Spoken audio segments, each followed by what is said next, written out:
მოგესალმებით მეგობრებო, მე ლადონაცვიშვილი ვარ, თქვენი მყოფებით ჩემს პერსონალურ არხზე და დღეს გვექნება მეცაც გეტყვი ფორმატის ვიდეოს, მორიგი ვიდეოს ჩაწერა. ისევე როგორც პირველად რომ მეტი გითხარით, ასე ვთქვათ, ამ ვიდეოსაც გავყოფთ სავარაუდოდ 3 ნაწილად, ვინაიდან ბევრმა მირჩია რომ საკმაოდ ბევრი კითხვა მოდის. შესაბამისად მოსულობითი გამოდის ვიდეო და ამიტომ YouTube-ის ფორმატისთვის ჯობია რომ სადღაც უფრო მოკლეში და მოკლე ვიდეოები დავდო, სხვადასხვა ბევრმა თქვენგანაც მირჩია ეს და გიჯერებთ, ამიტომ მეცაც გეტყვით მეორედ იქნება დღეს ჩაწერილი, რომელსაც 3 ნაწილად შემოგთავაზებთ. დავიწყოთ პირველი ნაწილით. პირველ რიგში მინდა გითხრათ, რომ როგორც ვატყობ, საკმაოდ გაამართლა ამ რუბრიკა დავარქვა თუ რა, ყოველთვის მოგწონთ აშკარად და კითხვები მოდის მუდმივად, მოდის თან ადეკვატური, კარგი კითხვები.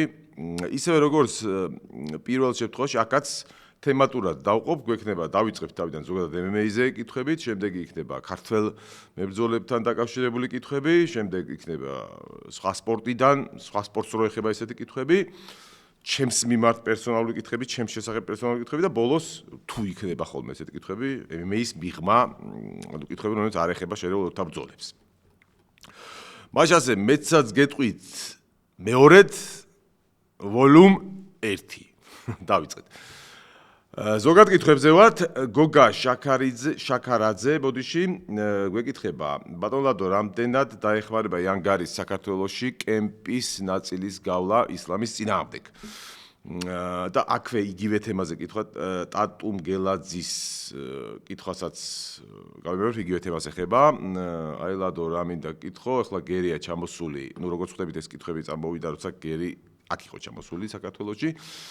ჩამოსული აი რაც კილებს წაიღებს შენი აზრით და თუ იმის სასწაულად ჩამოვიდა რომ დიფენსი გააძლიეროს და მთელი ჩხუბით თავი მარტო მაგით დაიცვას, ეს ხო ჩხუბს არ გაგებინებს. მე ვფიქრობ, ეგ არის შეცდომა დაღესტნელებთან ჩხუბი რომ მთელი ჩხუბი მაგაზე ფიქრობდეს. მოკლედ მესმის კითხვა, კითხვისაზე შევეცდები გიპასუხოთ.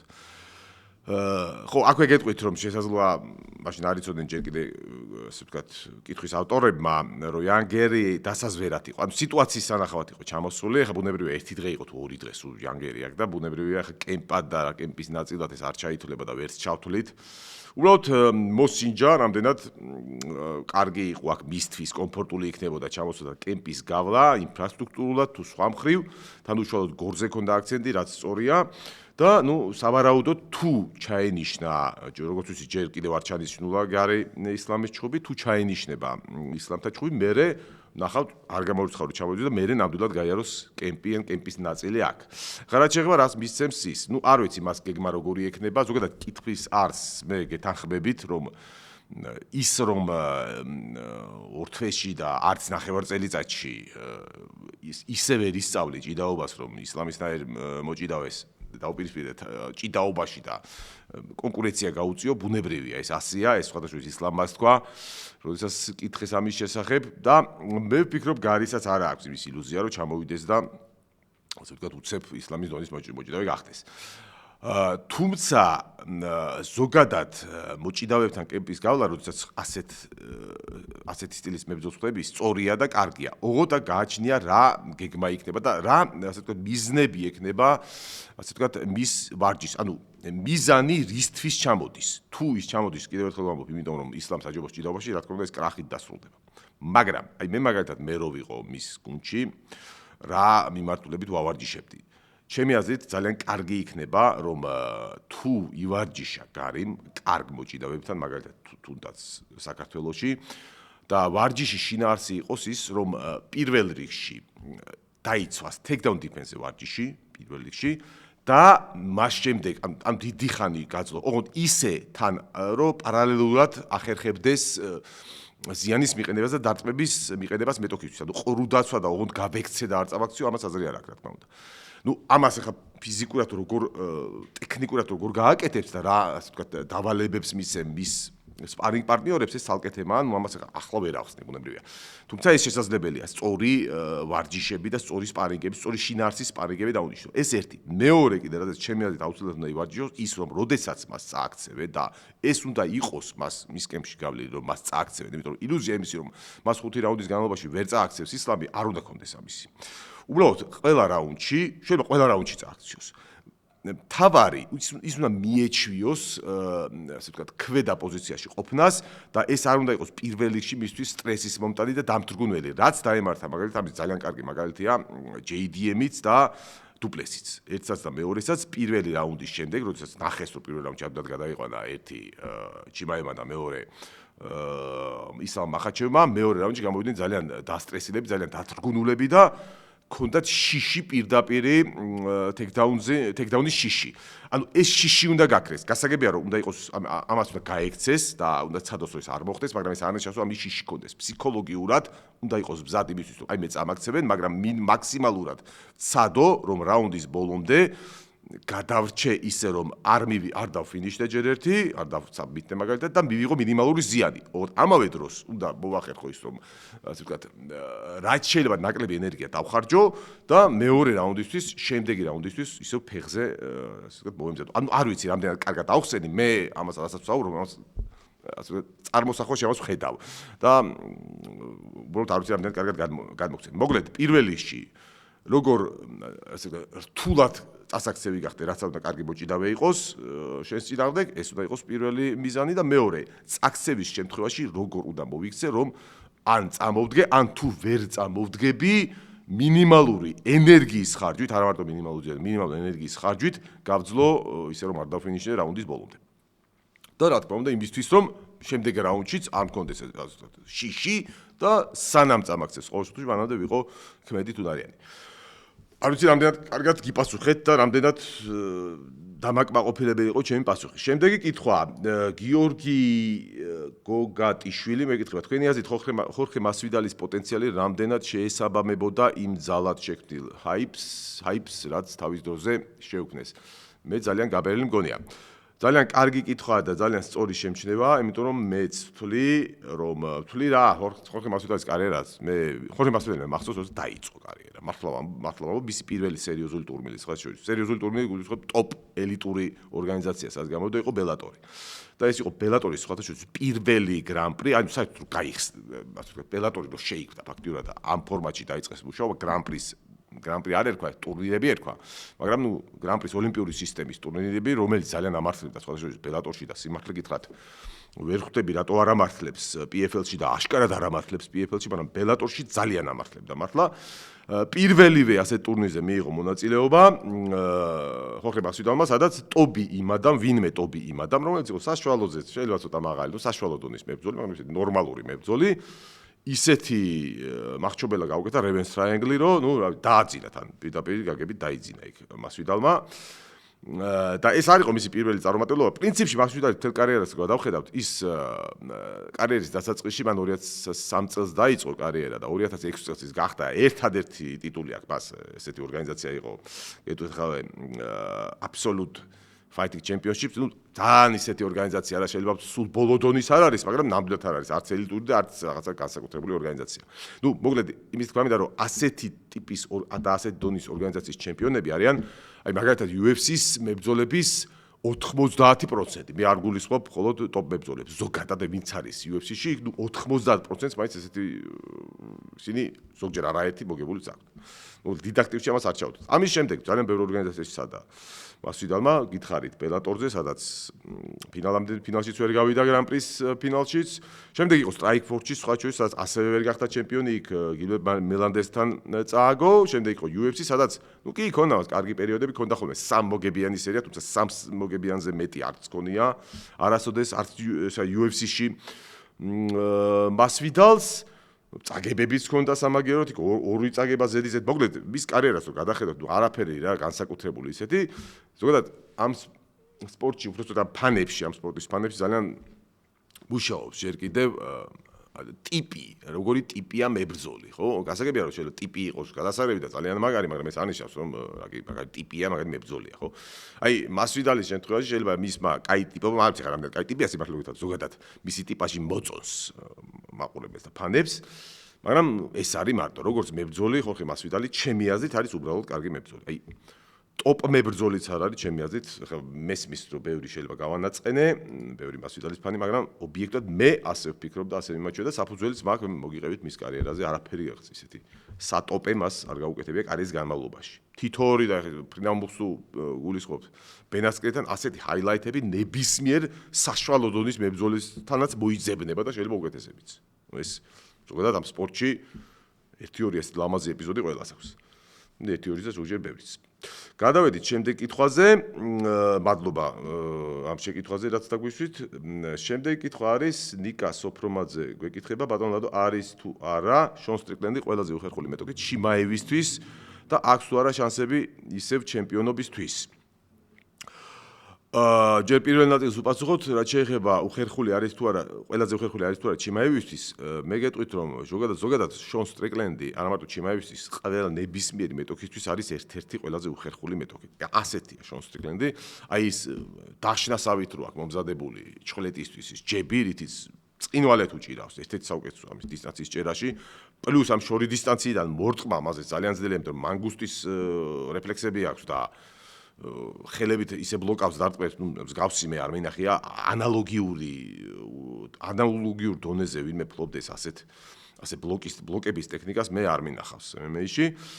პლუს მისი წაქცევაც არ არის რთული, მოკლედ ძალიან რთულია მიუახლოვდა, მოუხელთებელია და ამიტომ შესაბამისად ასეთი მებრძოლები ზოგადად ყველასთვის უხერხულია და ბუნებრივია ჩიმაევისთვისაც, ოღონდ კარგად მინდა ახსნა რას გულისხმობ უხერხულობას ჩიმაევისთვის. მე არ გულისხმობ რომ ჩიმაევთან ის იქნება ფავორიტი, არავითარ შემთხვევაში. ჩემი აზრითაც მასთან ფავორიტი იქნება ჩიმაევი. უბრალოდ სხვა ჩიმაევი სხვა მეტოქეებთან შედარებით ეს უფრო უხერხულია. ამას გულისხმობ, თორე რა თქმა უნდა ჩიმაევთან მას ფავორიტად არ დავაყენებ. მაგალითად მე ვფიქრობ რომ რაც გაუკეთა ჩიმაევმა დუპლესის, მასთან იგივე გაუკეთოს ასე მარტივად, მე მგონი გაუჭირდება.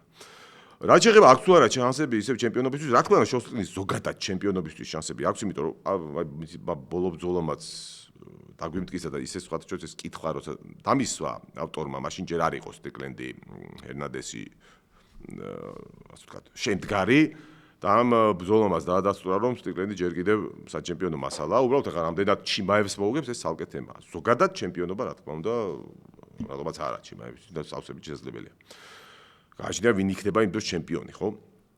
ჩიმაევთან მე ვფიქრობ, რომ მაინც უფრო ჩიმაევი იქნება ფავორიტი. შემდეგი კითხვა, რას ფიქრობთ ფლაფის გამარჯვების შემთხვევაში, კიდევ ერთხელ გამევებ, ეს კითხვაც სხვათა შორის იყო ფლაფი სტრიკლენდის ბრძოლამდე და ამიტომ ამ შეკითხვას დავსვათ ეს შეკითხვა და უპასუხებ. რას ფიქრობ ფლაფის გამარჯვების შემთხვევაში სტრიკლენდთან თეთრ სახში ჰერნანდესი ჩიმაევის ჩხუბი თუ ჩაინიშნება? რუსეთის სახელითაც არ გამოდის ხამზადი და წესით ეგ პრობლემა არ უნდა იყოს. საინტერესო ჩხუბი იქნებოდა. მით უმეტეს დამაჯერებლად თუ მოიგებს სტრიკლენდთან. ხო, ნუ სტრიკლენდთან თუ გახსოვთ ჩემი პროგნოზები, მე სტრიკლენდთან ფლაფის ფავორიტად არ ვთვლიდი, პირიქით სტრიკლენდს ვთვლიდი და ვთვლიდი რომ ფლაფისთვის ყველაზე რთული მეტოქე, აი ფლაფისთვის, ნუ ალბათ ფლაფი ჩიმაევთანაც ანდერდოგი იქნებოდა, ანუ ფლაფისთანაც ჩიმაევი იქნებოდა ფავორიტი, მაგრამ ფიქრობ რომ ფლაფისთვის უფრო სასიამოვნო საბრძოლო ჩიმაევთან უფრო იქნებოდა ვიდრე სტრიკლენდთან. სტრიკლენდი ძალიან უხერხული იყო ჩემი აზრით ფლაფისთვის. ამიტომ მე არ გამიგვიდა რომ სტრიკლენდმა მოიგო. უბრალოდ იმ შემთხვევაში რომ მოიგო ფლაფის დაუშვა სტრიკლენდთან, მე ვფიქრობ რომ თეთრ სახში ამ ბრძოლას მაინც არ ჩანიშნავდნენ, იმიტომ რომ ჩიმაევი კი გასაგებია რომ ოფიციალურად ის არ არის ნელეთის წარმომადგენელი, მაგრამ ზოგადად ნელეთი მას იყენებს, როცა ჭირდებათ, მოკლედ რუსები ამბობენ ყველაზე, ვისაც ოდნავ იკავშირებათ, რომ მასია. ნუ ასეთები არიან, ხა პირველ და მეორე შემთხვევა არ არის, ხო, დაღესტნელები რო იმარჯვებდნენ UFC-ში, უცებ რატომღაც რუსეთის სანახებო მებრძოლები ხდებოდნენ, მაგრამ როცა აგებდნენ, მაშინ დაღესტნელები იყვნენ, რუსები არ იყვნენ. ნუ ასეთები არიან და ბუნებრივია ეს ძალიან კარგად იციან ამერიკის შეერთებულ შტატებშიც შესაბამისმა უწყებებმა და მე გამოვირიცხავ რომ ჩიმაევი დაეშვათ თეთრი სახლის კარზე ვისთან ერთადაც არ უნდა ყოფილიყო, ვის წინააღმდეგაც არ უნდა ყოფილიყო. ნუ ჩემი აზრით ყოველ შემთხვევაში ასეა, ჩემი აზრით არ იბრძოლებ და ეს ბრძოლა მაინც არ ჩაინიშნება თეთრ სახში. პრინციპში ამ პირველ ნაწილში მეცად გეტყვით მეორედ ვიდეოს პირველ ნაწილში ზოგადი კითხვები MMA-ზე მოვჭით, გადავედით ქართველებზე, ქართველების შესახებ, ქართული მებრძოლების შესახებ კითხვებზე.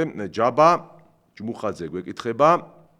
ხო, ფლაფის შესახებ ვინც კითხა იმის სახელს არ ვამბობ, იმიტომ რომ მოკლედ რაღაც ციფრები და სიმბოლოები, ანუ სახელი, ну თუ გეუბნებათ რამე ეს V11-V7Y არის ესეთი იუზერი. ქართველებზე პირველი კითხვა ჯაბა ჯმუხაძე გვეკითხება, ლადო რას ფიქრობ რამდენი ბრძოლაში მივა ალექსანდრე ქამართან? რთული შეკითხვა, რთული როგორ? ну ჩვენ შეგვიძლია ვივარაუდოთ, რამდენ ხანში შეიძლება მივიდეს, დავუშვათ ყველაზე სწრაფად.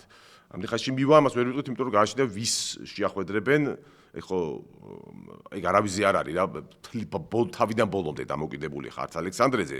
ის კი არა UFC-მაც შეიძლება ჩაუნიშნოს რაღაც მეტოქე, შეურჩიოს რაღაც მეტოქე, მაგრამ რატოღაც იმ მეტოქემ დავუშვათ უარი თქვას და ასე შემდეგ, მოკლედ.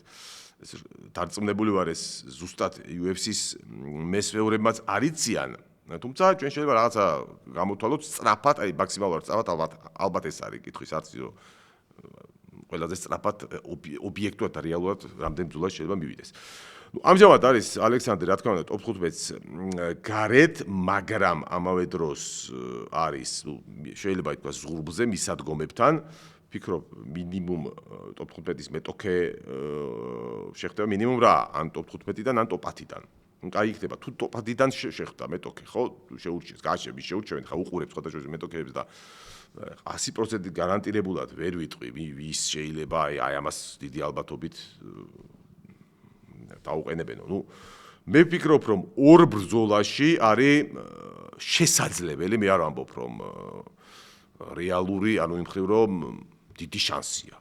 არ არის დიდი შანსი, ალბათ უფრო რეალური და უფრო ესეთი რაც თავისუფლად შეიძლება მოხდეს, არის სამ ბრძოლაში, ანუ სამი ბრძოლის შემდეგ მეოთხე იყოს სატიტულო ბრძოლა, თუმცა შესაძლებელია რომ ორ ბრძოლაშიც მოხდეს თუ გაუმართლა მეტოქეებში გულისხმობ აი სათანადო ნომერიზე მყოფი მეტოქეები თუ მეტოქეებთან თუ ჩაენიშნა ბრძოლები ორ მოგებაშიც შესაძლებელია ანუ მესამე მოგება მისი რო იყოს უკვე სატიტულო, ოღონდ ну ეს მარტივი არ არის და ну ძალიან უნდა გაუმართლოს. უფრო რეალურია სამ მოგებაში ალბათ. თუმცა ეს სამ მოგებაში ძალიან კარგი ტემპია. უბრალოდ რეალურიც არის. იმის გათვალისწინებით რომ ალექსანდრე თოფური არის ილიას ძმა და დაუშვათ მას ზედმეტ გამოცდებს არ ჩაუტარებენ. შემდეგი კითხვა. ზედმეტ გამოცდებს არ ჩაუნიშნავენ, ასე ვთქვათ, ამის თქმა მინდა და პირდაპირ ისეთ საფეხურებზე გადამცვლელ ბრძოლებს ჩაუნიშნავენ.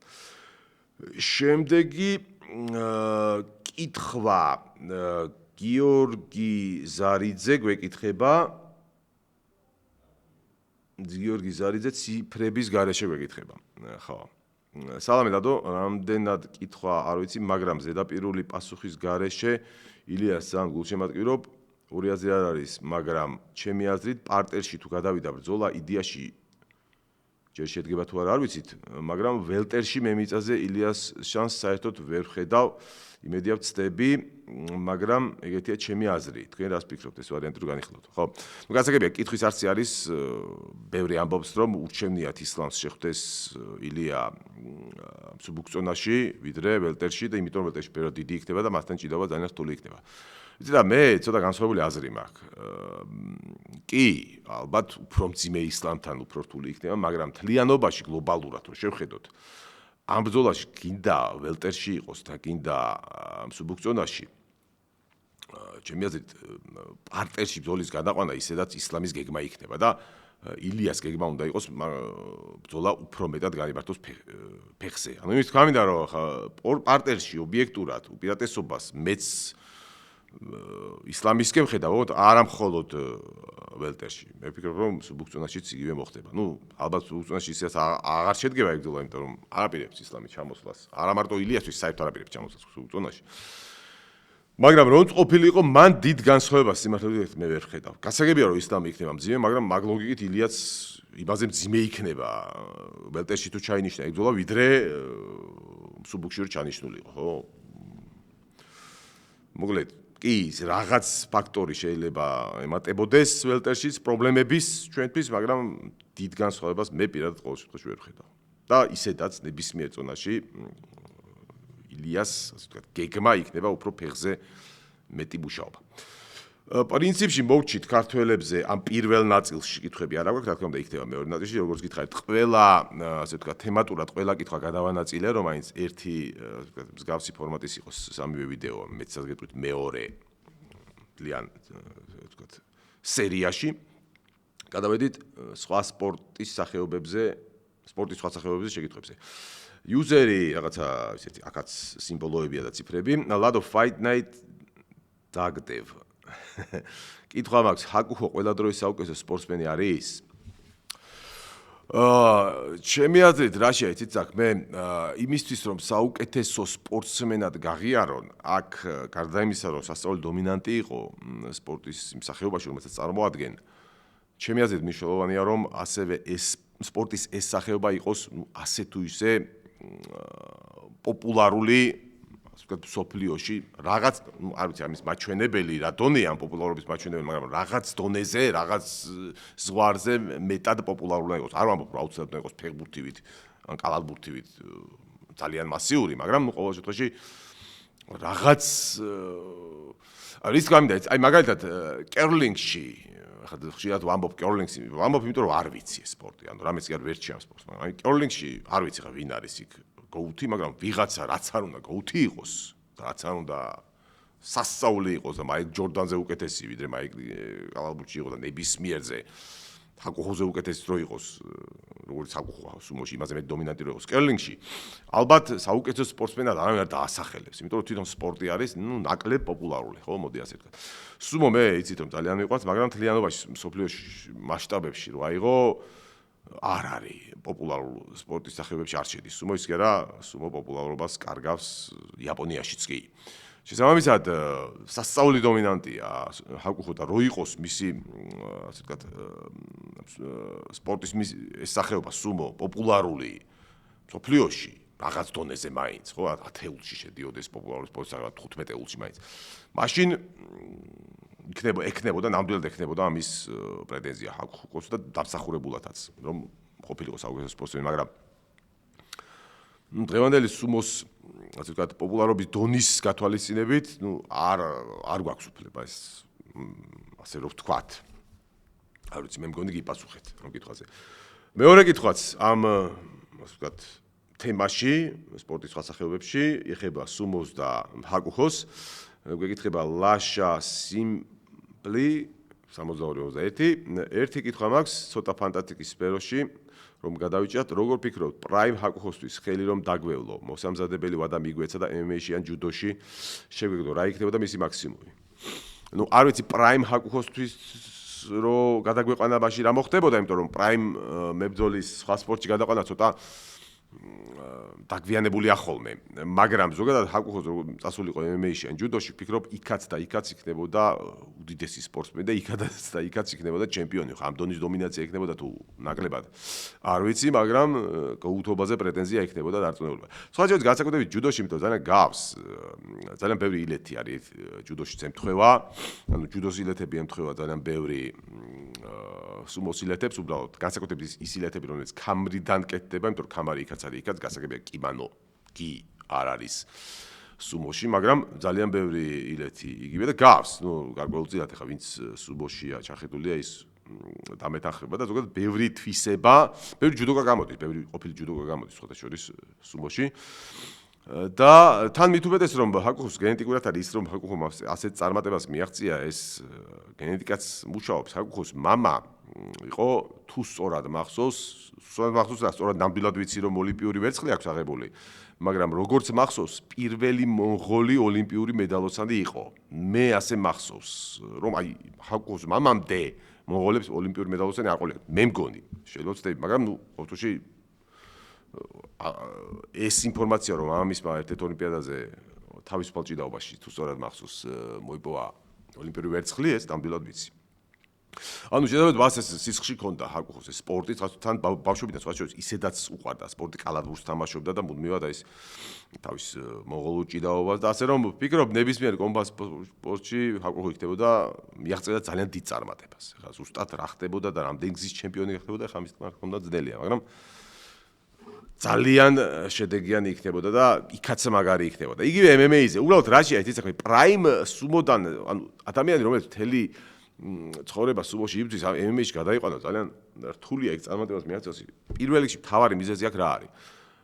სუმოს ვინც იცნობს დამეთახმება რომ არც ერთი სუმოტორი რიკიში იქნება სუმოისტი უბრალოდ რო თქვა ეს გასაგებენაზე არ მუშაობს აი ბავშვობიდან რო ვარჯიშობენ საერთოდ არ ვარჯიშობენ კარდიოზე ну იმიტომ რომ ამ სპორტის არ ჭირდება ეს სპორტი შეახსენებთ საშუალოდ ხანგრძლივობა არის 5 წამი ну დაახლოებით 5-6 წამი ბრძოლების საშუალო ხანგრძლივობა შესაბამისად ბავშვობიდან მოყოლებული აი ვარჯიშის რო იწყებენ სუმოზე სიარულს იქიდან მოყოლებული ერთი წამით არ ვარჯიშობენ კარდიოზე და კარდიოს გარეშე ახლა სუმოში MMA-ში ბოდიში ძალიან გაგიჭირდება როდესაც 5-10-15 წამში უკვე დაღლილი ხარ ну აქ რა თქმა უნდა გაგიჭირდება ну ამ დაღლილობას ისიც უმატებს რომ ზედმეტი წონა როგორც წესი აქვთ ყველა რიკიშის მაგრამ ну ესეც იმიტომ აქვთ რომ გადახაზულია იქ კარდიოს აუცილებლობა და შესაბამისად რამდენიმე წამიანი ბრძოლისთვის ამზადებენ მებრძოლებს. ამიტომ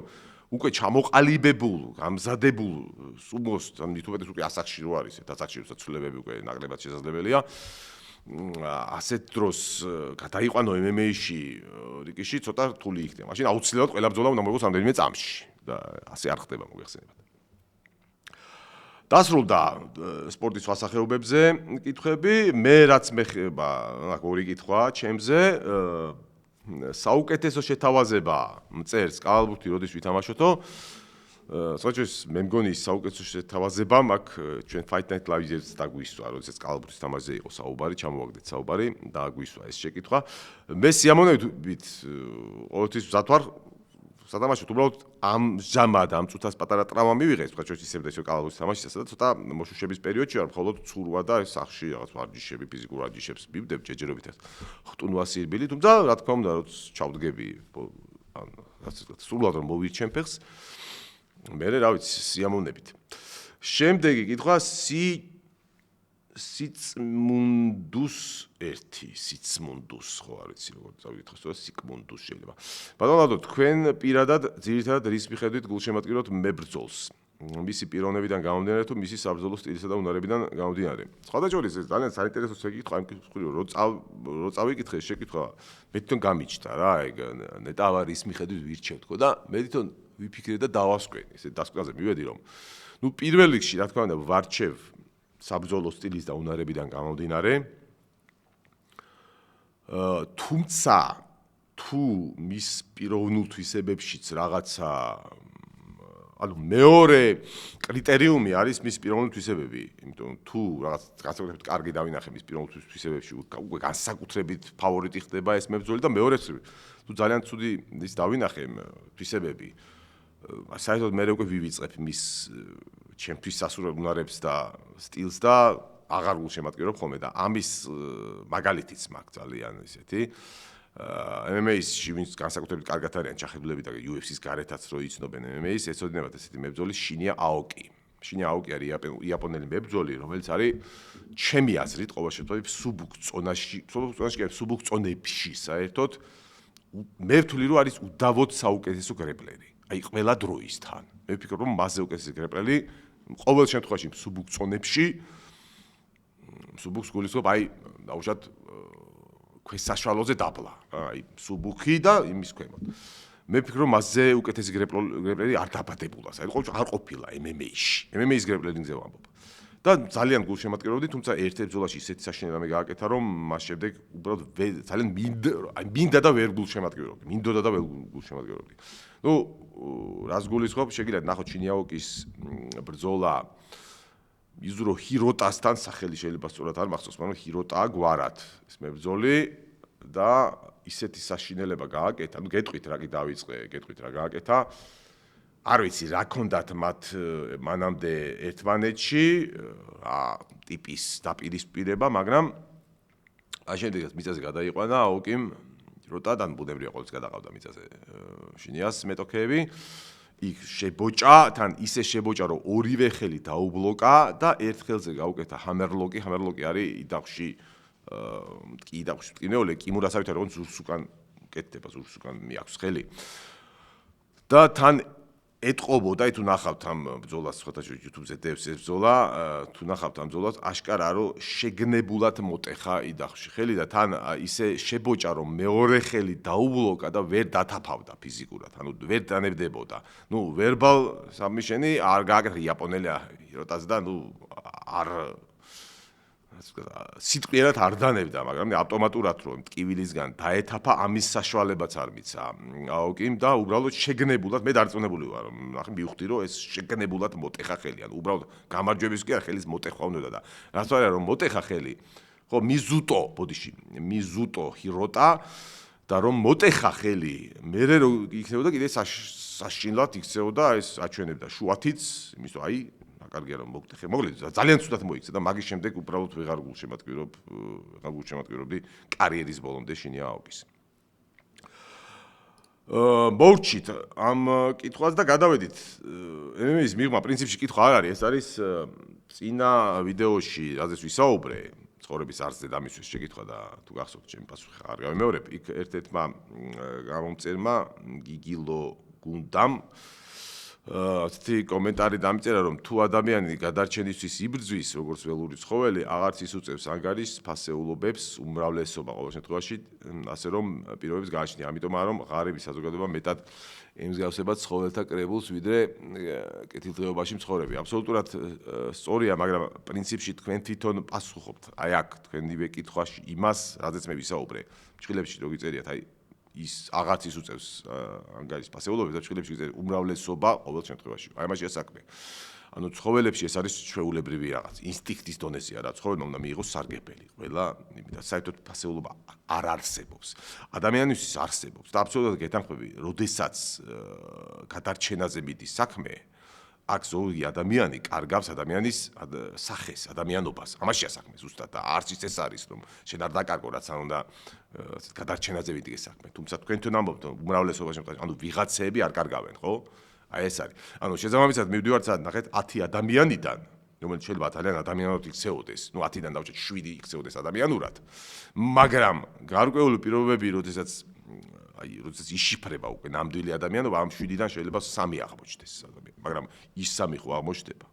აი აქ არის ზუსტად, იმიტომ რომ ადამიანებიდანაც, აი წინა ვიდეოში რაც ვისაუბრე, ცხოველი არ არის ადამიანები, არ უნდა იყოს და ეს არის ცხოვრების აზრი, რომ ადამიანი, რომელსაც ვიზუალურად და ყოფით თითქოს განსხვავდება ცხოველისგან, რეალურად შეიძლება ყველა არ განსხვავდებოდეს ცხოველისგან და არც ზუსტად ის არის, რომ შენ დარჩენ ნებისმიერ შემთხვევაში ადამიანად. სხვადასხვა ხა მე არ ვიცი ამ კითხვის ავტორის ასაკი, მაგრამ ვინც მოესწრო 90-იან წლებს, აი იქ დამეთანხმება, რომ იქ იყო პერიოდი სამწუხაროდ საქართველოს ისტორიაში, აი ეს 90-იან წლებს გულისხმობ, როცა მართლა გადარჩენაზე იყო საქმე, ძალიან ბევრი ყოველ შემთხვევაში და აი ძალიან ბევრი ასე ვთქვათ გაიშიფრა, იმიტომ რომ აი იყვნენ ადამიანები, ნამდვილად მე ვიცი ადამიანები, ვინც მართლა გადარჩენაზე იყვნენ და აი შეეძლოთ იყო ცუნება რა აი შეეძლოთ რომ რაღაცაცეებზე უარი ეთქვათ პრინციპებზე და გადარჩენილიყო და კარგადაც ყოფილიყვნენ მაგრამ არ გააკეთეს რა თქმა უნდა იყო ბევრი და ძალიან ბევრი ვინც გააკეთა და ასე ვთქვათ შეიძლება მე ასე ვიტყოდი რომ დაკარგა ადამიანობა რაღაცების ფასად მაგრამ ნამდვილად იყვნენ და ვიცი ასეთი ადამიანები ვინც არ დაკარგეს და მართლა აი აქიდო რაღაცა გამოსავალი ამ გაჭირვებიდან და ასე ვთქვათ, მაგრამ უარი თქვეს იმაზე და ისევ გააგრძელეს ამ ყოველდღიურად გადარჩენისთვის ბრძოლა, მაგრამ შეინარჩუნეს ადამიანობა. აი ამაშია ზუსტად საქმე და პრინციპში კარგი იყო რომ ეს კომენტარი დამიწერეთ, იმიტომ აქ უფრო კარგად საშუალება მომეცა რომ უფრო კარგად ამეხსნა. რა თქმა უნდა ეს მარტივი არ არის და რა თქმა უნდა ადამიანობა არ არის მარტივი. ანუ რეალურად ადამიანები რო გავჩნდით ჩვენ ზუსტად ამიტომ არჩევნის საშუალება მოგვეცა. განსხვავებით ცხოველებისგან, რომ ეს უნდა გააკეთოს, მეტი არაფერი. გამოვა, უბრალოდ ეგ არის, რომ ერთ ცხოველს გამოვა, მეორეს არა. და ადამიანმა, ნობა, იმიტომ ადამიანებს იმიტომ გავჩნდით, რომ გადარჩენა არ გადარჩენის გარდა სხვა რაღაცაზეც ვიყიდოთ, რომ ასე გადარჩენა ღირს, თუ არ ღირს და უბრალოდ რა თქმა უნდა გეთანხმებით, რომ ძალიან დიდი ნაწილი დიდად, როცა საქმე-საქმეზე ვიდგება იქცევა ცხოველივით. ნუ ეს არის სამწუხაროდ რეალობა. ეს იყო სულ პირველი ნაწილი, მეცად გეტყვით მეორედ ვიდეოსი და დიდი ხნით არ გემშვიდობებით, გაგრძელება იქნება. დარჩით ჩემთან ძალიან მალე დაიდება ამ ვიდეოს, მეორეც მეორე ნაწილი, დროებით.